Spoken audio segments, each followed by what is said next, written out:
everyone. Thank you for joining today. We are going to cover the different types of backup power solutions that you can implement into your business. And we're joined by our CEO, David March, to kind of give us the background on emergency and full facility backup power solutions. Just before we get started, I just wanted to remind everyone that this is being recorded, so if you have any issues with that, feel free to log off and we can send you the information another way. But just to get started, Speaking about backups and emergencies and things like that, you're down south. So are you in the middle of a hurricane, or are you going to be dodge that bullet there? I hope we're going to dodge it. I mean, it looks really sunny out right now, but who knows? It's the South. I feel like the weather changes on a dime, especially when there's a hurricane around. So do you have a backup generator? Not at my house, so hopefully I don't need one. We'll take care of that, Chloe. We'll take care of that. I know, exactly. But yeah, so just to, I guess it's a great time for business owners, especially those who are in hurricane-prone areas as the season approaches, to really see what type of solution is best for them. And I know the main difference is emergency and full facility backup power solutions. So I just wanted to kind of clarify for the audience the main differences, I guess, between the two. Yeah, and I have to apologize in advance. It is a little bit more complicated as there's only two things. There's a couple of dimensions, but let's start with emergency versus full facility. So traditionally, emergency is going to mean something that absolutely has to keep running regardless of what happens because of either people die, regulations, or it's so extraordinarily expensive if it in fact goes down. Whereas full facility backup basically says, hey, it's not something that has to stay up. We want, and the entire organization, the entire facility wants to be able to run 100% of its capacity, no compromises whatsoever. So you could think of it in the classic sense of, let's say, a hospital, okay? Mm-hmm. A hospital will have emergency backup generators for life safety. So ventilators, intensive care, things like that. But everything else, air conditioning, non-emergency lighting, cafeteria, all of that is not emergency, right? So that would be full facility. So that's really the different things that absolutely under no circumstances can go down versus things that it's inconvenient if it goes down, but we could theoretically live without it. Reality is things are changing. Right. Now, what I wanted to do, though, is break that emergency down into two other dimensions. Emergency, let me start first with a technical definition of emergency as it relates to a backup generator. A backup generator that is designated as emergency. Literally, if you look on the nameplate of the generator, it'll say for emergency use. This means it can only be used when the grid is down. You can't use it for anything else. So you can't use it for peak shaving. You can't use it for demand response. You can't use it for anything for other than the grid is not operating. Okay, non-emergency. When you talk about full facility backup, you typically are talking about using that generator because it's larger, you have a bigger load, and those things. You're typically going to use that for other ways to make money off of it. So demand response, cap and trans reduction, peak demand response, all of those things. So those generators need to be designated for non-emergency use. Okay, super, super important, right? And one of the troubles that people run into is they think of an emergency, the grid goes down, that's an emergency. I need a generator.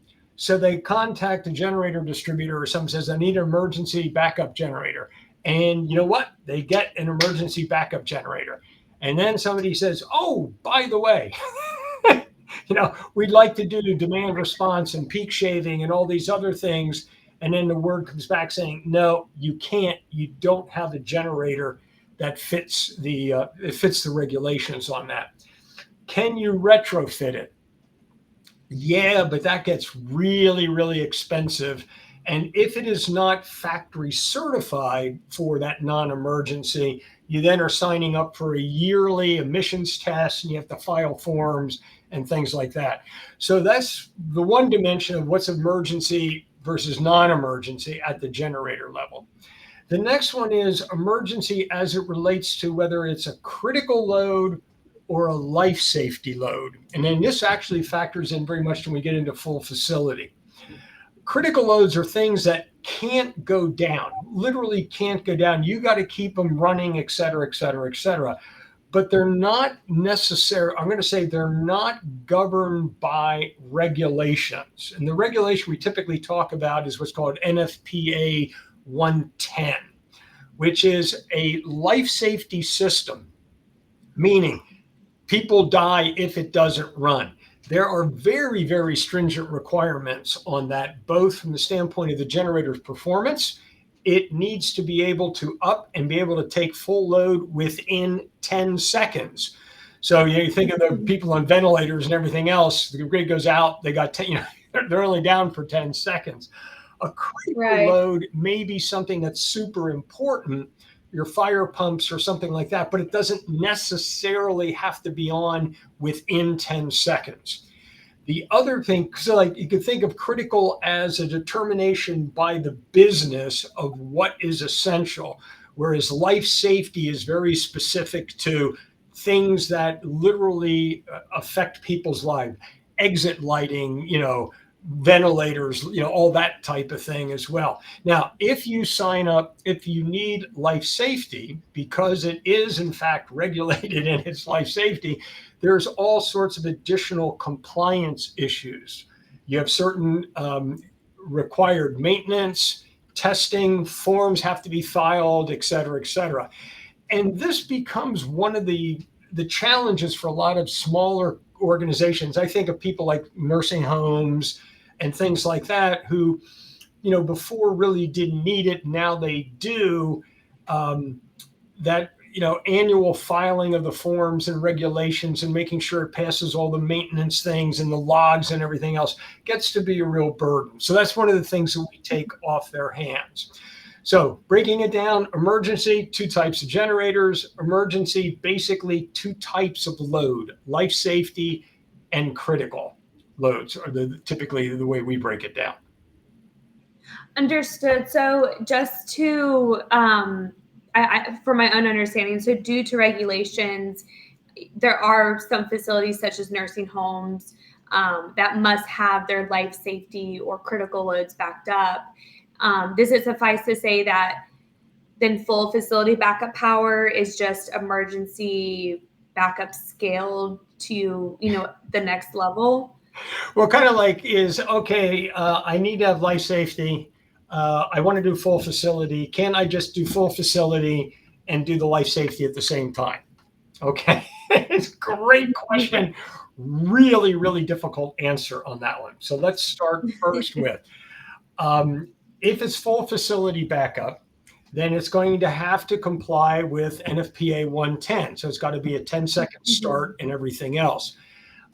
You can certainly do that. It makes it more expensive. Typically, for full facility backup, because it's going to be used in non-emergency situations, you want to have the lowest operating cost as possible because you're going to use it much more frequently. Emergency or a life safety system is going to get used maybe 100 hours, 200 hours a year, whereas a full Right. facility that's participating in grid services may run 1,000 hours a year. Okay, so then you would go more toward natural gas for full facility. But then you have to get a natural gas generator that can start and be fully loaded in 10 seconds. There's not as many of those out there. They're a bit more expensive, but yes, you can do that. However, now we get into I'm going to say local issues. Some are at the state level, some are at the county level and some are at the individual, what's called AHJ, the person authorized, the authorized permitting person. There are some unique situations. So, for example, in Texas, a life safety backup generator must have on site fuel storage of, I think it's 48 hours or something like that, on site fuel storage. So if you put a natural gas generator down there, there isn't on site fuel storage. They don't consider being connected to the natural gas utility line, which is far, far more reliable and resilient than getting diesel deliveries, but they don't consider that on site fuel storage. So you can't do it unless you were to put on like compressed natural gas or propane or something, which is just horrifically size wise and expensive and everything else. So it becomes difficult that way. So in some locations, what we do is we'll put a diesel backup generator in for life safety and then natural gas for everything else. The other piece that gets interesting, and again, this is sometimes it's city specific, et cetera, et cetera. I can get away with a full facility backup generator. Let's say I meet the 10 seconds, but they don't have the on-site fuel requirement, right? But it's handling both life safety and it's handling full facility. I can't load it with all of that at once. There's sort of a rule that says you start the generator, you put the life safety on it first, then you can put the rest of the load on. So you literally need two, what I call automatic transfer switches with a delay between it. And the logic being is that something might hiccup, right? So you want to get that life safety on and make sure it's running and everything's fine, then bring the rest of the load on. So then you bring it up to full power, that automatic transfer switch will go on, the rest of the load comes on. If there's a hiccup, that load falls off and it would pick up the life safety again. So that's if you don't need on-site fuel storage. For the ones that do, like in Texas, where you have to have on-site fuel storage and will have a diesel for the life safety side, that will come up first and start running, okay? Because one, it's 10 seconds. Let's say we've got a life safety diesel and we have a full facility, but the full facility is a 30-second start. So the life safety will come on. It'll come on for 10. It'll come up, and and it'll take over the life safety loads. There's literally two separate service panels, two separate ATSs. The life safety will continue to run. The other generator will now come up.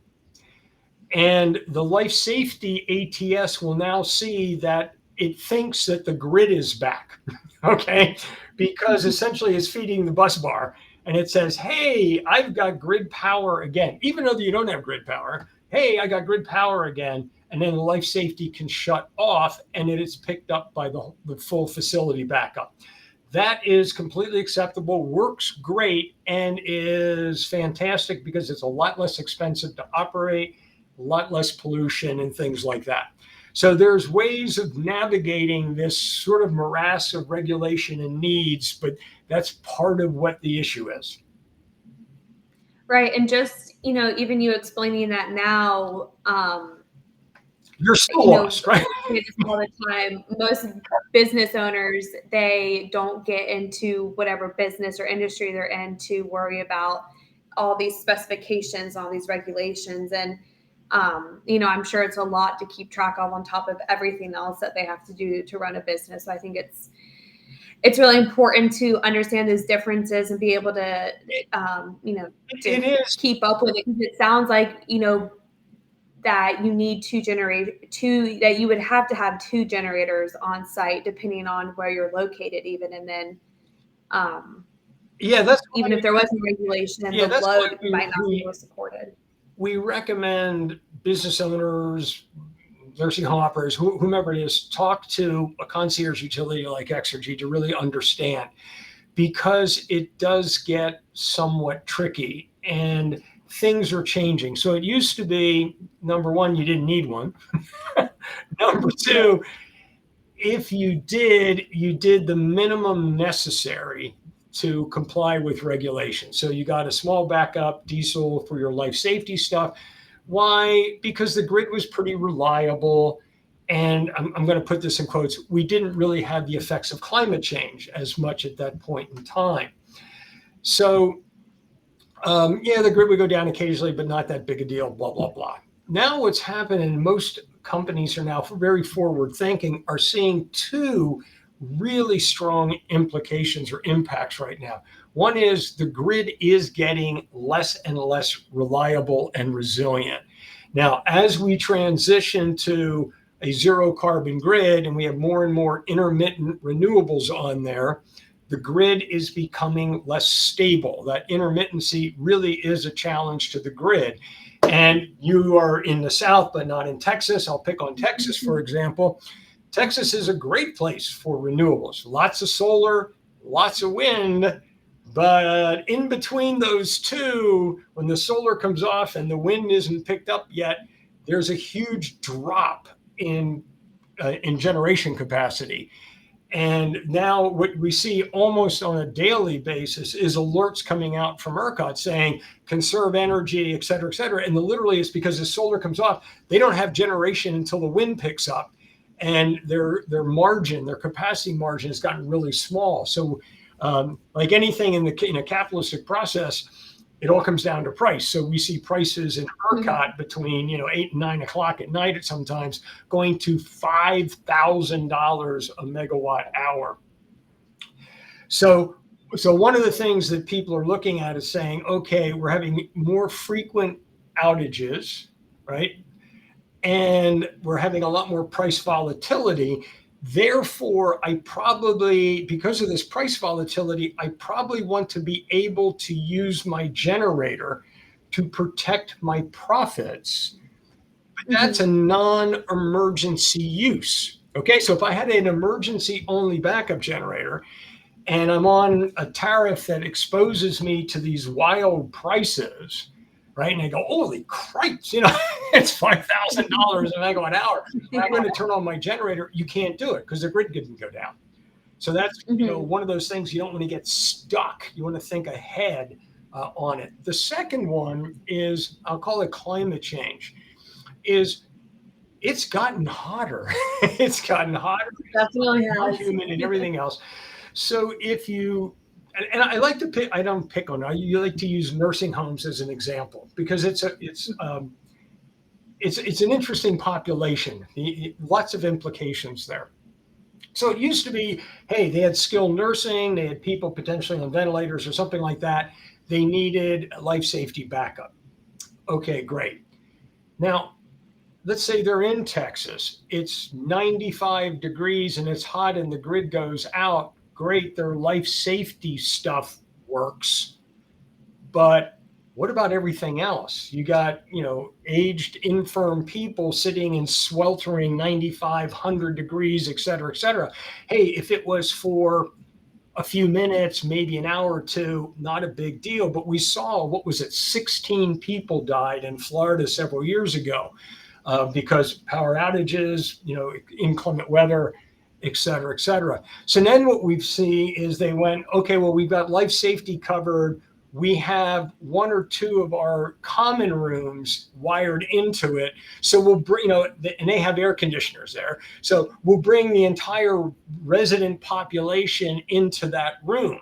Well, okay, you got a room that was supposed to hold, 40 people for, dinner or something like that. Now you've got 100 people in there. And the only reason they're there is because it's so hot and they have to sit there. Well, that's, again, maybe for an hour, that's fine. What if it stays on end? So a lot of more forward-thinking organizations are looking at it and saying, you know what? We are responsible for people's lives, well-being, and everything else. With an increase in the frequency of outages, we got to take, an additional step. So they're much, much more interested in doing full facility backup so that everybody can stay in their apartments and have air conditioning and, all the other services work and the cafeteria works and all that.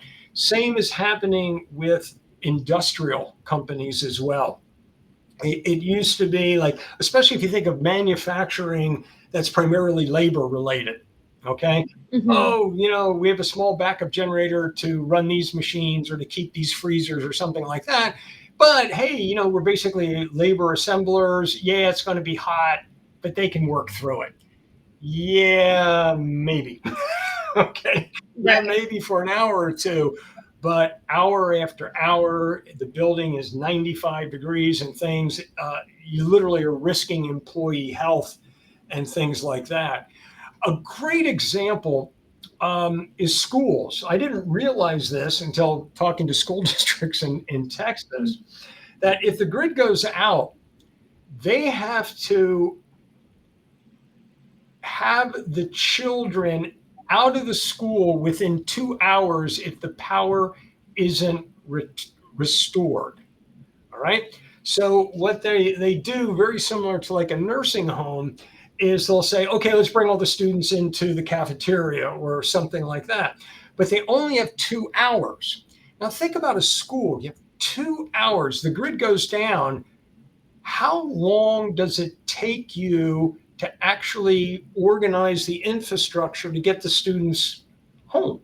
Well, you got to call. Especially if it's in the middle of the It's day. in well, you have A to lot call all the of work. school bus drivers, and you got to get the school buses in and everything else, and that typically takes 45 minutes, and you got to load the kids up and everything else. So the power goes out within 15 minutes. They need to make a decision, typically 15 to 30 minutes of, are we going to send everybody home or are we going to think this is going to ride this out? If they decide to ride it out and they're wrong, then they get fined and there's all kinds of other, sort of insurance and legal things. But it really dawned on me when I was talking to one of the superintendents. He said, all of that we could live with. He said, the biggest problem is I've got an 8-year-old kid or 10-year-old kid.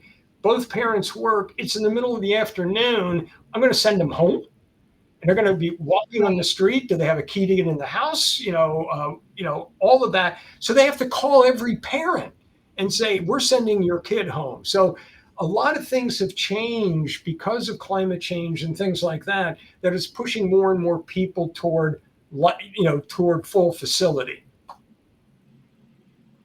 Yeah, and I actually saw an article recently about how hospitals in areas where there's been frequent power outages, especially due to, the heat and people running their ACs and whatnot, that as nursing homes and schools and other similar facilities have to shut down, that the hospitals are being overrun, and they can't keep up with heat related Yeah, I mean, it's illnesses, which is also yeah, it's kind of a positive feedback loop in a bad way, right? Is the grid right. goes out, people get overheated, they end up with heat stroke, they go to the hospital. The hospital has to have backup generators for the full facility, or else they're just going to have heat stroke right there as well. Um, Exactly. it's pretty, And it sounds like a lot of the people that we speak with, just hearing our team talk, they end up considering full facility backup power because they see that there is a greater value um, in providing full facility backup power to their organization. What other values, other than saving people's lives, making sure that you don't have to send people home in the middle of the day, have we kind of uncovered, I guess, in speaking with clients? well, in the case of full facility backup, people ask, well, isn't it a lot more expensive? So let's take an example here. My life safety system, I'm just making numbers up here. My life safety system is 200 kilowatts. My full facility is a megawatt. So just assume $1 per watt either case, right? So I can put a life safety in for 200,000 versus when I put a megawatt in to cover the full facility, it's $1 million. That's a huge difference. It's a 5x difference. Right. Um, can I justify that? Well, first thing is the life safety is mandatory. You have to have it, right? So if it's not one of these things like Texas where I have to have fuel storage and I can solve it with one system, great. Then I can solve it with one system. Now it's still bigger, totally get it. But the key thing here is in those areas like ERCOT, areas in PJM and some other locations in the country, the ability to use that full facility generator or any generator, but one for non-emergency use, I'll go back to the technical term there, can literally pay for itself. So let me give an example. Up in PSEG, which is part of New Jersey, the cap and Mhm. trans, which is essentially the transmission demand charges and things, are currently $143,000 a year per megawatt. Is Okay? wild. So if you had a generator, a 1 megawatt generator, and your load was 1 megawatt, by using that generator, you could save $140,000 alone just in that. And then there's other things you could save as well. So we say it was $1 per watt, you're saving, that's still an 8-year payback. That's not great. However, there are other things you could do with it as well. Because once you have a generator that can participate, you change your whole energy contracting strategy and things like that. And in many cases, in certain areas of the country, that generator will pay for itself. It literally is profitable the first year type of thing. Right. Um, sorry. So, oh no, were you? No, no. Sorry, I Yeah. didn't mean to cut you off. Did I? No, no. So one of the things is, it is more expensive. However, a couple of things. Number one, the generators cost X, installation costs Y. To adding a full facility versus life safety only, the additional infrastructure costs, actually installation and all your electrical panels and things like that, is not substantially more expensive. Because Mhm. again, it's people in there, wiring and stuff like that. As a matter of fact, totally unrelated, we have now added EV charging to our solutions as well, because the biggest cost of EV charging is actually wiring in the EV chargers to your switchgear and everything else, which you're doing anyway if you're putting a backup generator in. So you'll save Mhm. some money in combining those together. But the most important thing to really remember is talk to a concierge utility, think ahead of where you want to go, because delaying may not be the best thing. Say, well, we'll put the life safety in first, then we'll do the next one. Well, we'll do full facility later. That's fine. If we're going to do that, then let's minimize the follow-on cost by getting as much preparatory work done in your switchgear room and things like that. Also, let's make sure that what you're putting in is going to be compliant with non-emergency use. And that's probably the most important thing that people get sort of tripped up on, is they bought a backup generator and then somebody goes, oh, I want to use it for demand response. Can't. It's not registered Mhm. for that. It's not nameplated for that. So make us part of your planning. Talk to us. We have no, I don't have a dog in this fight here. It's like we're a concierge utility. We will put together the best solution for you to meet all of your goals. Life safety, full facility, economic, your carbon footprint, all of those things. We're here to solve your problem. And just a side kind of thought that just popped into my head, because I feel as though I've heard it mentioned before within our team when they're speaking to people who might already have, say, life safety or even full facility backup power in place, but it's outdated and they have trouble finding the parts for that. Is that also something in terms of a regulatory stance that people might face, having outdated equipment for the needs of the energy market today? Or is it more so just making sure that your generator is going to be up and running at the Yeah. drop of a hat, There's a, since a lot of people, typically run them all the time? It's kind of like I feel like a yeah, multifaceted yeah, you question, got a but lot of questions in there. right. Okay. So let's start off with, sorry, a life safety system sort of end of life. All right. So Mhm. again, I want to reiterate, we're a concierge utility. We're here to solve your problems the best we can. We represent you, we're your face in the complex energy markets. backup generators in general can last decades. Literally, if you maintain them right. I mean, most of them are diesel engines from trucks that run millions and millions of miles, right? If you factor in these things only run a few hundred miles, a few hundred hours a year, a backup generator could last you 40 years, okay? Theoretically, right? Can you get the parts for it? But what's interesting is what typically goes out of maintainability often is not the engine itself, but the controls, the generator, the logic, all of those things. They literally just can't get the electronic parts anymore.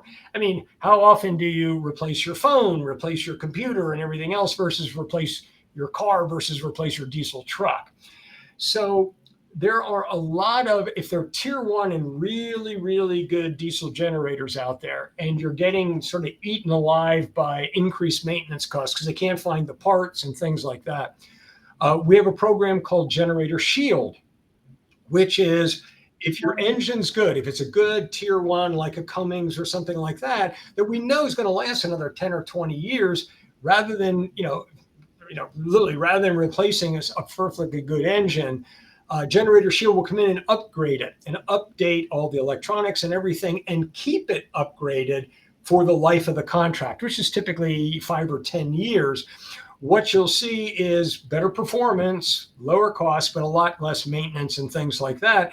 And, you don't have to shell out capital for that and things like that. For people who are now sort of experiencing, oh, I think I need life safety. Okay, more and more like nursing homes, it's becoming regulatory required. There are challenges, as I mentioned, a lot of maintenance requirements or forms and administrative requirements and filings and things like that. We have a program called Life Secure, where we'll come in and make sure that you have exactly the right generator systems in place, but we do it as a service, so you don't have any upfront costs whatsoever, and we'll take care of everything. We'll make sure you get the right generator. We handle all of the maintenance in compliance with both the manufacturer, all the rules and regulations. We file all of the compliance reports and everything else, and take all of that burden off you. I mean, if you think about a nursing home administrator, I have a feeling their backup generator is probably the lowest thing on their priority list. And once a year they go, oh, I've got to run these, I got to fill out these forms, and they literally have no idea how to do it. So that is Life Secure. And then we have Facility Secure, which is essentially the big brother. If you want somebody to come in and handle the whole thing, we can do that. So again, what we recommend is if you are considering backup power, okay, either because you have critical systems, you have life safety systems, or it's just business continuity. I like to think of somebody like a hotel. A hotel does not need life safety. There's nobody on ventilators, I hope, in their room, right? If they are, they better have batteries with them or something, right? But hey, if the grid goes down and you don't have air conditioning and things like that for your hotel, that gets really, problematic.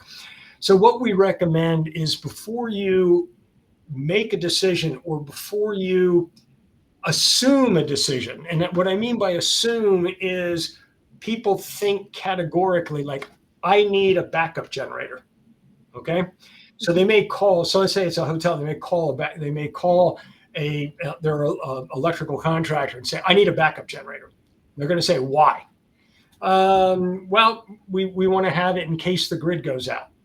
Okay, what do you want to control? Well, we're going to control this, this, and this. Okay, fantastic. So maybe it's full facility. But what did they hear? I need a backup generator for outages, which is emergency. So it may be a full facility backup, okay? And they're very cost conscious. So they probably bought a cheap, I shouldn't say cheap, they probably bought a diesel. But since it's emergency only, it's a tier 2 or tier 3, which brings the CapEx costs down, but now they can't use it for other things. They can't use it for peak shaving and stuff like that. So before you make a decision, Talk to people who are like us, who are in the markets all the time and Mhm. understand how to integrate your backup and resiliency needs into your overall corporate goals, objectives, and again, meet your corporate requirements. And I think that's definitely something for anyone who owns a business um, to kind of aim for is a holistic approach with their business strategy, because backup power is so much more than just backup power. It ties into your whole organization, from your utilities, your bottom line, depending on whatever industry you are, who it affects. And like we said, it's just kind of a domino effect. So I did want to kind of, Yeah, oh, sorry. and there's one other piece, because when we talk about critical systems, we talked about both life safety and critical systems as okay, it's got to be up and running within 10 seconds. All right. So, Mhm. and again, I don't mean this in a macabre way, right? But, I'm on a ventilator, I can last 10 seconds.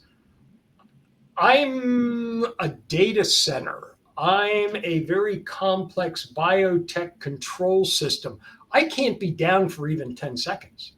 I'm going to require something, and we refer to as ride through. Now, in the computer world, it's called uninterruptible power supplies, right? So Mhm. essentially, batteries and things like that take over between when the grid goes down and the generators can pick it up. We are becoming more and more of our customers need that ride through as well. So batteries are now coming into greater importance than they used to be. One, you never could consider them in the past because they were just too bloody expensive. Now they're a lot less Mhm. expensive. Um, they're not going to work for life safety. Okay, they're not going to work for life safety because, again, under life safety, you have to have at least 24-hour fuel on site or 48 hours of fuel on site and things like that. But for a lot of industries, it'd be nice to have a generator that can run day in, day out for weeks on end. But for some industries, it's kind of like I only need a couple of hours.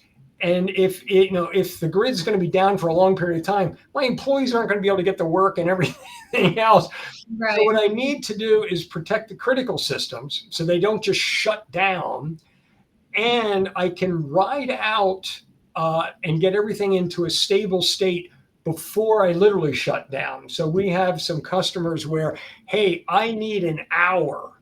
Like if the grid's going to go out, that's fine. We'll send everybody home, but we've got to prepare. Right. So we can't have the just power just drop out. It'll take us an hour to get everything stabilized, put away, blah, blah, blah, blah, blah, blah, blah. So then when you look at it and you say, okay, let's look at the statistics of outages. How long do outages last? Now, one thing we know is outages have increased in frequency by 14-fold in the last 10 years. So a lot more outages, Mhm. okay? Power quality has declined and it's getting worse.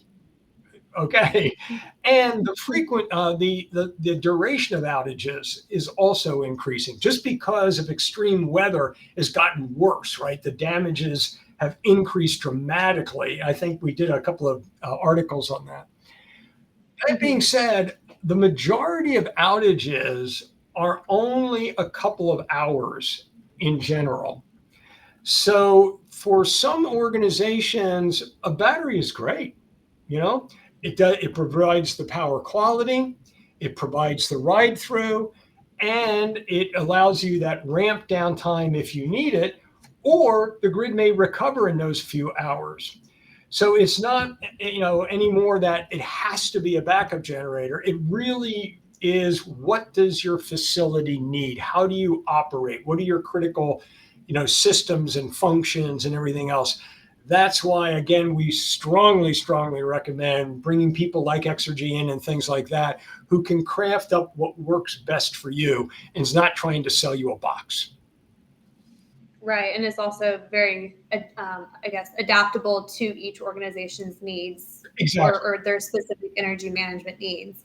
Um, but yeah, so I guess there's a lot of considerations that we've spoken about with regard to full facility emergency or I'm sorry, life safety backup power. Is there any that we haven't touched on before we wrap up, or kind of like a checklist that maybe people should go through when kind of deciding? Um, the only one I want to sort of circle back to when I said sometimes it's the AHJ, authority Mhm. having jurisdiction, right, which is a person. Right. We have seen it where one AHJ says, yes, this configuration is fine, meaning it's a natural gas generator with 10-second start attached to utility gas. That's fine for life safety. Go. This is in Texas. And then another AHJ would say, not a chance. you know, it's Mhm. got to be this, this, and this. So it's one of those things where it's best to work with somebody, like us, who knows the nuances of each area, because you don't want to do something and then find out when the inspector comes, they go, yeah, no, this isn't going to work, because it gets real expensive to fix something after it's been installed. So again, I'm sure. it doesn't have to be Exergy. Our recommendation is, if you're thinking of backup power and things like that, don't just do the easy thing. Just call up your electrical contractor and say, I need a backup generator. Call your concierge utility and say, we're thinking of backup power. Let's talk about what's the best thing. Right. And I will say we have a lot of electrical contractors that do come to us with, clients who have unique needs that they might not be able to address on their own. So I think that's the other great thing about Exergy is we're open to working with other partners to get each client's needs met, and not, Yeah, and many times, just keeping it all for ourselves, so to speak. that's a good point. A lot of times, many electrical contractors are very, very smart about markets and things like that. We'll often have them Mhm. call us and say, I have a customer, they need backup power. They can't afford what's probably the best thing for them. They should really have full facility backup. They don't have the capital for it. They're thinking of doing this. Can you help them out? Sure, because we can provide backup power as a service. We own it. We put up all of it. There's no upfront cost to them, but we put in place not only what's best for them, but what's lowest cost for them. And lowest cost for Mhm. them may not be the cheapest solution. It's the one that generates the most value. So getting them into Gotcha. demand response and then integrating that with their electrical and their natural gas contracts and things like that can have a substantial economic impact. Yeah, definitely. And a lot of this information, like David said, is on our website in terms of all the different services that we do provide, and um, the funding, I guess I should say, for people to be able to afford these investments. So as always, feel free to check out our website. We're always updating it. Feel free to check out our case studies of other industries we've worked, or other businesses in multiple industries that we've worked with. Um, and then, as always, join us every Wednesday. We hope to help people understand the energy market a little bit better. So, if there's ever anything that our audience would like to learn more about or has any questions, feel free to contact us. We're always happy to just chat with people and share those resources, that information. Yeah, we want this channel, and I've been on too frequently. I know we got some new interviewees from other folks coming up soon. If there are things that would like to know more about or something, either drop Chloe. You can give them your email address.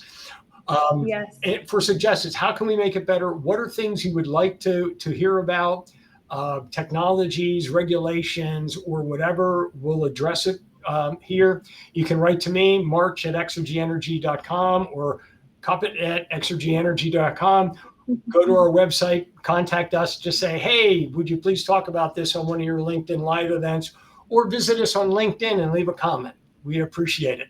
Our feedback is important to us, and we want to be, as a concierge utility, it's power for you that works for you. We're here to help you.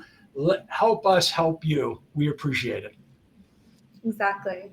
Yes. So if you guys have any questions, like you said, feel free to reach out to either of us, and I'll put our emails on the LinkedIn event in the comment section for you guys. But In the meantime, we look forward to seeing everyone next week. Thank you so much for your time, David. Thank you, Chloe, and good luck with the hurricane there.